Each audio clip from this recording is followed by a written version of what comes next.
2050 காலகட்டங்கள்ல வர உலகத்தையே ஆள போற இந்த ஒரு கண்டுபிடிப்புகள் உங்களுக்கு ரொம்பவும் பயனுள்ளதாகவும் இருக்கும். நம்ம முதல்ல பார்க்க போறது ஸ்பவுட். அதாவது இந்த உலகத்துல நிறைய பேருக்கு இன்னைக்கு வரைக்கும் தண்ணி கஷ்டங்கள் இருந்துகிட்டே இருக்கு.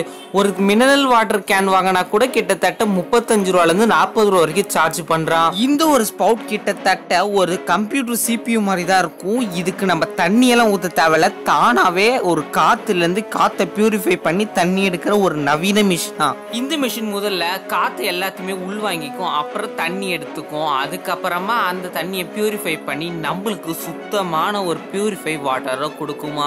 இந்த ஸ்பவுட்ல இருந்து நம்ம தண்ணி எடுத்து குடிக்கிறப்ப ரொம்பவும் டேஸ்டியாகவும் அதிக மினரல்ஸ் நிறைந்ததாகவும் இருக்குமா. இந்த ஒரு மிஷின் இப்ப ஸ்டார்டிங் ஸ்டேஜ்ல தான் இருக்கு, அதனால விலை வந்து ரொம்பவும் அதிகமா இருக்கும். 2050 காலகட்டங்கள்ல அதிகமா சேல்ஸ் பண்ணாங்கன்னா இதோட விலை ரொம்பவும் கம்மியா இருக்கும்னு போட்டிருக்கு. நம்ம ரெண்டாவதா பார்க்க போறது ஃப்ளையிங் வேல்ஸ்.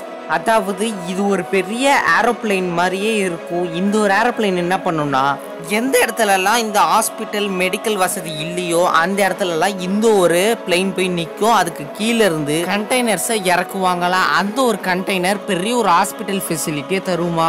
இந்த ஒரு ஃபெசிலிட்டி மூலமா எந்த இடத்துலலாம் ஹாஸ்பிட்டல் மெடிக்கல் வசதி இல்லையோ அவங்கெல்லாம் போய் சீக்கிரமா ட்ரீட்மெண்ட் பார்த்துக்கலாம். ரொம்ப தூரம் போய் ஹாஸ்பிட்டல் போகிறதுக்கு தேவையில்லை. நம்ம மூணாவதா பார்க்க போற கண்டுபிடிப்பு தான் இந்த ஒரு ஏர் கார். அதாவது காரோட வசதிகள் வந்து அதிகமாயிட்டே போறதுனால இந்த ஒரு ஏர் கார் அப்படின்ற ஒரு பெரிய நவீன மிஷினை தான் கொண்டு வந்திருக்காங்க. இந்த ஒரு காரு பறக்கிறதுக்காக கிட்டத்தட்ட 4 ரோல்ஸ் ராய்ஸ் இன்ஜினை வந்து பொருத்தப்பட்டிருக்கான். இந்த ஒரு கார் வந்து கீழே மட்டும் போவாது, மேலையும் பறக்குமா. கிட்டத்தட்ட ஒரு பிரைவேட் ஹெலிகாப்டர் மாதிரி. யாருக்கெல்லாம் ஒரு இடத்துக்கு சீக்கிரம் போகணும்னு நினைக்கிறாங்களோ அந்த ஒரு இடத்துல எப்போ பார்த்தாலும் ஹெலிகாப்டர் போக முடியாது. அதுக்கு பதிலாக இந்த மாதிரி ஒரு கார் வசதி வந்ததுன்னா சீக்கிரமாகவே நம்ம அந்த ஒரு இடத்துக்கு போயிடலாம்ல. அப்போ என்ன நினச்சி பாருங்க, 2050 காலகட்டத்துக்கு அப்புறம் நிறைய பேர் இந்த மாதிரி ஒரு காரை வாங்கினாங்கன்னா நிறைய பேர் சீக்கிரமாகவே அவங்களோட ஒரு இடத்துலேருந்து இன்னொரு இடத்துக்கு சீக்கிரமாக போயிடுவாங்க. இது சிம்பிளாக பறக்கும் கார் அப்படின்னு சொல்லிட்டு இருக்காங்க. இப்போ கூட நிறைய சயின்டிஸ்ட் வெளிநாட்டில் இதை பற்றி ரிசர்ச் பண்ணிட்டு இருக்காங்க. இது வந்து ஒரு ஸ்டார்டிங் ஸ்டேஜில் தான் இருக்குது, இன்னும் இது வந்து டெவலப்ட் ஆகல, டெவலப்பிங் தான் ஆகிட்டு இருக்கு. ஆனால் நினச்சி பாருங்கள், எவ்வளோ பெரிய ஃபாஸ்டஸ்ட் பைக்காக இருந்தாலும் டிராஃபிக்கில் நிற்கணும். ஆனால் வானத்தில் எந்த ஒரு டிராஃபிக்குமே இருக்காது, நம்ம சீக்கிரமாக நம்ம நினச்ச இடத்துக்கு போயிடலாம்.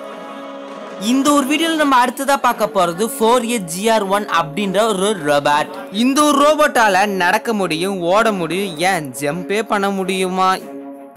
இந்த ஒரு ரோபோட்டுக்கு நிறைய ஒரு ஃபியூச்சர்ஸை இன்சர்ட் பண்ணியிருக்காங்களாம். இது வந்து ஒரு AI ரோபோட்டாக வருங்காலத்தில் வரப்போதான். இந்த ரோபோட் மனிதர்களோட சேர்ந்து ஃப்ரெண்ட்ஸ் மாதிரி பழகவும், ஸ்பீட் பிரேக்கர்ஸ்லாம் வந்தால் நடக்கவும், யாராவது ஏதாவது தள்ளி விட்டாங்கன்னா அதை வந்து பார்த்து நிற்கவும், பெடஸ்ட்ரியல் லைன்ஸை பார்த்து நடக்கிறதுக்கும் இதுக்கு கற்றுக் கொடுத்துருக்காங்களாம். எந்திரன் படத்தில் வர ஒரு சித்தி ரோபோட் மாதிரியே இருக்குங்க.